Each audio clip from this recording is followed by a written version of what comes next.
बिस्मिल्लाहिर्रहमानिर्रहीम। अस्सलाम वालेकुम। आपका दोस्त सलमान हैदर। यकीन है तो परवरदिगार ने आपको और आपके अहले खाना को अपनी हिफ्ज़ो अमान में रखा हुआ होगा। जिस तरह वक्त गुजरता जा रहा है, अशरफ गनी की फड़फड़ाहट में बहुत ज़्यादा इजाफा होता जा रहा है। कुछ ऐसे इकदाम उठाए गए हैं जिसके ऊपर इतनी तनकीद हो रही है कि एक ज़माने में डॉक्टर मुजीब, जब ये कम्युनिस्ट का दौर था, रशियन हुकूमत थी और उसके सपोर्टिव ये हुकूमत थी, उसके दौर की याद ताज़ा हो रही हैं। अभी हालिया इकदाम ने सख्त किस्म के किए गए हैं जिसकी बिना पर दुनिया हैरान रह गई है कि वो अशरफ गनी जो अपनी फौजों को ये कह रहा है कि सिर्फ 3 से 6 महीने तक दिन रात लड़ लो, तालिबान का मुकम्मल खात्मा हो जाएगा। उस अशरफ गनी को ऐसी क्या पड़ी कि अफगानिस्तान के 31 सूबों में कर्फ्यू का निफाज कर दिया।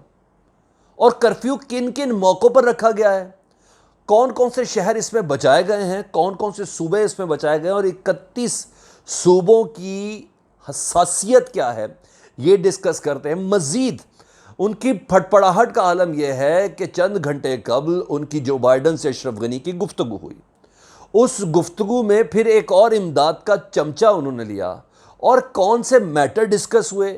और साथ साथ दोहा में एक हंगामी इजलास अमेरिका की ख्वाहिश पर तलब किया गया है तालिबान के साथ। उस मौके पर तालिबान का उस पर जवाब क्या है, उस इजलास की दावत के हवाले से, वो आपके साथ मैंने शेयर करनी है और डिस्कस करनी है। और साथ साथ आपको ये बताना है कि तालिबान ने इस बार अपना स्टांस कौन सा रखा है और कौन से इलाके हैं जहां तालिबान का इस वक्त कब्ज़ा मज़ीद मजबूत हो गया है। ये तमाम चीज़ें वीडियो में आपके साथ शेयर करनी है। चैनल अगर अभी तक आपने सब्सक्राइब नहीं किया, चैनल सब्सक्राइब कर दें, बेल आइकन दबा दें ताकि मेरा और आपकी ये अपडेट्स का सिलसिला जारी रहे। आगाज़ में बढ़ता हूँ जी। सबसे पहले इंडिया से मुतल्लिक बताता हूँ। इंडिया ने अफ़गानिस्तान में मौजूद अपने बच्चे कुचे शहरी जो दुनिया के सामने है, मैं एजेंट्स की बात नहीं कर रहा, रॉ के एजेंट्स की बात नहीं कर रहा, उनसे मुतल्लिक नई एडवाइजरी जारी की है। और इस एडवाइजरी की रूह से उन्हें कहा गया है पहले से बहुत ज़्यादा मोहतात रहने की ज़रूरत है।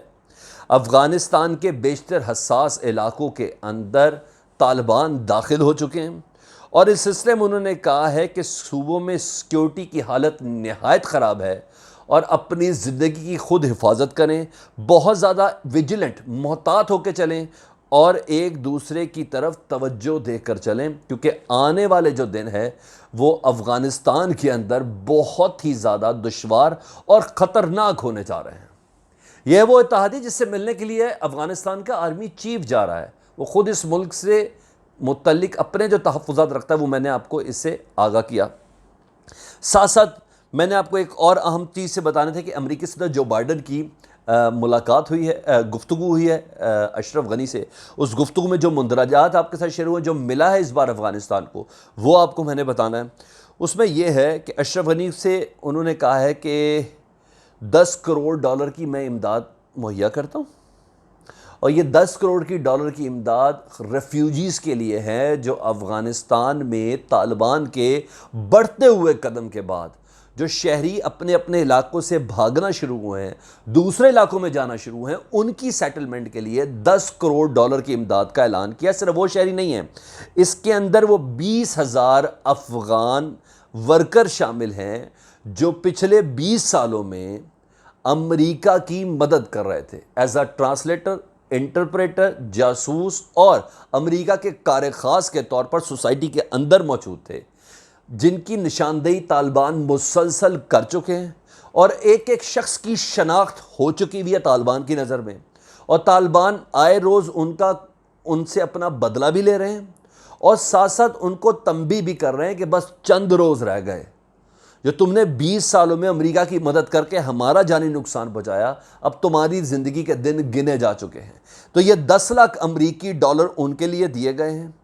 और साथ साथ इस गुफ्तगू के दौरान ये भी बात सामने आई कि इस महीने के आखिर तक यूएस मिलिट्री बेस जो वर्जीनिया है उसमें स्पेशल असिस्टेंस के साथ इन 20,000 अफ़गान शहरियों को जो अमेरिकी और नेटो फोर्सेस की मदद करते रहे हैं उनको यहाँ ट्रांसफ़र किया जाएगा। इसके अलावा इन 20,000 के अलावा 8,000 स्पेशल इमिग्रेंट वीज़ास का इजरा का भी वादा किया उन्होंने कि वो अफराद जो अफ़गानिस्तान के अंदर पिछले 20 सालों में इन इंटरप्रेटर्स ट्रांसलेटर्स के अलावा जो थे, उनके लिए 10,000 इमिग्रेंट यानी रिहायशी अमरीकी रिहायशी डायरेक्ट अमरीकी रिहायशी वीज़ों का जो इजरा है वो मुमकिन बनाया जाएगा, ये गुफ्तगू में कहा गया। साथ साथ आपको बताऊं, इस गुफ्तगू के अंदर ये बात डिस्कस हुई है कि आइसिस और अलकायदा दोबारा से, वो तीसरी ताकत दोबारा से अफ़गानिस्तान में सर उठा रही है। उस सिलसिले में जो बाइडन ने शदीद रिजर्वेशन का ऐलान किया, यानी जो बाइडन भी निकाल गए हैं उस चीज़ को कि ये आइसिस और अलकायदा, जिसको अशरफ गनी कह रहे हैं कि तालिबान के साथ मिलकर अफ़गान फ़ौजियों को मार रहे हैं, तो उन्होंने कह दिया कि नहीं, ये अलहदा से एक ताकत है जो सर उठा रही है। ठीक है, इसके कलाकमा की बात हुई। और साथ साथ इस दौरान तालिबान से दोहा में एमरजेंसी मीटिंग कॉल की गई, एमरजेंसी मीटिंग बुलाई गई, जिसके जवाब में तालिबान तर्जुमान कहते हैं नहीं, ये मीटिंग नहीं होगी। ऐसे मौके पर जब अमेरिका 24 घंटे पहले ये ऐलान कर रहा है कि गुज़िश्ता 7 हवाई हमले जिसमें सैकड़ों तालिबान मारे गए हैं, वो दरअसल अमेरिका ने किए हैं, अमेरिकी जहाज़ों के साथ, अमेरिकी पायलट्स के साथ। और उस मुआहदे की, दोहा मुआहदे की खिलाफ वर्जी हुई थी, जिसमें ना अमेरिका तालिबान को छेड़ेगा, ना तालिबान अमेरिका को छेड़ेगा, जब तक कि अमेरिका का आखिरी फौजी यहाँ से नहीं निकल जाता। उन्हें कहा इस मौके पर अफ़गानिस्तान के अमन अमल की हमसे बात करते हो? उन्हें कहा नहीं होगी ये गुफ्तगू। ये तालिबान तर्जुमान मोहम्मद नदीम साहब का, डॉक्टर मोहम्मद नदीम ने ये इस वक्त एक स्टेटमेंट सामने पास किया जो मैंने आपके साथ डिस्कस की। इसके अलावा इसी के साथ जो सेकंड उन्होंने जो ट्वीट उसके साथ शेयर किया, उन्हें कहा एक तरफ अशरफ गनी अपने फ़ौजियों से नंगरहार में भी खिताब किया, उन्होंने दोबारा फ़ौजियों से खिताब किया, कह रहा है कि 3 से 6 महीने सिर्फ जंग लड़ लो, तालिबान तमाम अफ़गानिस्तान से मुकम्मल ख़त्म हो जाएंगे। वो तालिबान तमाम अफ़गानिस्तान से ख़त्म होंगे जो पिछले 20 सालों में अमेरिका से ख़त्म नहीं हुए, जो पिछले 20 सालों में बल्कि 40 सालों में, रशिया भी ले है ना, 40 सालों से नहीं ख़त्म हुए। वो तालिबान ख़त्म हो जाएंगे जो पूरी नेटो फोर्सेस से ख़त्म नहीं हुए, वो अशरफ गनी ख़त्म करेगा। खैर, अपने फ़ौजियों को वो जिस तरह बहला रहा है, आना टेबल पे ही है, चाहे कुछ भी कर लें, टेबल के अलावा बात कहीं भी नहीं स्टैंड कर सकती। ये जंगों से मसले हल नहीं होने, नहीं तो बहुत पहले हो चुके हैं, तालिबान कब के ख़त्म हो चुके होते। अच्छा जी, ये भी चीज़ उन्होंने की।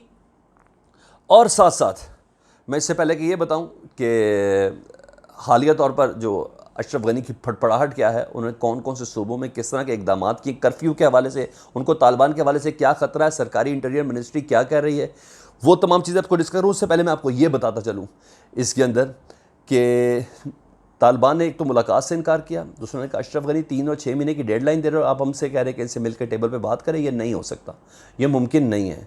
अशरफ गनी स्टेप डाउन करेगा तो फिर हमारी बात हो सकती है। ये अभी तालिबान का स्टांस है जो मैं आपको बता रहा हूँ। दोहा के अंदर सूबा हेलमंद के 60% इलाकों पे तालिबान ने कब्ज़ा कर लिया, और 60% ना सिर्फ इलाके बल्कि स्कूलों पर भी तालिबान का कब्ज़ा है, और ये सरकारी इदारा कह रहा है। ठीक है, रेफरेंस सुन लें, TV1 news Afghanistan, Pajhwok Afghanistan, Ariana news Afghanistan, Tolo news Afghanistan. ये मैं आपको सारे सरकारी खबरें बता रहा हूँ। हाँ, तालिबान तर्जुमान की, तालिबान तर्जुमान को कोट करते हुए बता रहा हूँ, इसको क्रॉस चेक कर सकते हैं। अच्छा, मिनिस्ट्री ऑफ डिफेंस कह रही है पिछले 12 से 18 घंटों में 262 तालिबान को जाँ बहक किया गया है, 176 ज़ख्मी है, 13 सूबों में ये लड़ाई जारी है इस वक्त। ये अफ़गानिस्तान की सरकारी मिनिस्ट्री कह रही है। उन्हें कहा ये नुकसान हुआ है। स्पिन बोल्दक के हवाले से तालिबान ने क्लियर किया है कि जी हमारे से मुतल्लिक इल्ज़ाम लगाए कि हमने 100 शहरियों को मारा है। उन्हें कहा ये सिर्फ दुश्मन का प्रोपेगेंडा है, हमने ऐसा नहीं किया। स्पिन बोल्दक में तालिबान ने आम शहरियों को नहीं मारा, जिसकी बिना पर मैंने आपको बताया था कि शायद ये जवाब वाली बात थी अमरीकी एयर अटैक की। तालिबान ने इसको मुकम्मल तौर पर डिनाई कर दिया। और आखिर में अहम तरीन चीज़ जो मैं आपके साथ बता दूं, अफ़गान हुकूमत ने 31 सूबों में कर्फ्यू का नफाज किया है। इंटीरियर मिनिस्टर अहमद ज़िया कह रहे हैं कि रात 10 बजे से सुबह 4 बजे तक ये कर्फ्यू का नफाज होगा। वो अफ़गानिस्तान जहाँ ये कर्फ्यू का नफाज है 31 सूबों में, जिससे मुतल्लिक अशरफ गनी कह रहा है कि बस चंद दिनों की बात है, तालिबान का ख़ात्मा होने जा रहा है। जब ख़ात्मा करीब हो तो कर्फ्यू नहीं लगते, ये मैं आपको बता दूं। और रात के कर्फ्यू जिसमें तालिबान बहुत तेज़ी से आगे हरकत करते हैं। उन्होंने कहा पंजशेर, काबुल और नंगरहार में इसका इतलाक़ नहीं है, वैसे 31 सूबों में है। और लोग कह रहे हैं कि डॉक्टर नजीब की याद ताज़ा हो गई, क्योंकि कम्युनिस्ट रजीम में यूं कर्फ्यू शहरों के अंदर और सूबों के अंदर लगा करते थे। तमाम सूबाई दारुल हुकूमतों में कर्फ्यू होगा, ये ऐलान किया गया है। और मज़ीद यह है कि तालिबान के हमलों में तेज़ी इस हद तक आई है और इजाफा इस हद तक आया है कि यह ज़रूरी हो गया है कि सूबों के अंदर कर्फ्यू नाफिज किया जा सके। सूबाई दारुल हुकूमतों में ज़िंदगी अब रात के टाइम मुंजमद होने जा रही है अफ़गानिस्तान में। यह अपडेट थी, मैंने आपके साथ शेयर करनी थी। अपना बहुत ज़्यादा ख्याल रखिएगा, कमेंट्स में मुझे ज़रूर आगाह कीजिएगा। अल्लाहुम्मा सल्ली अला मुहम्मद व आले मुहम्मद।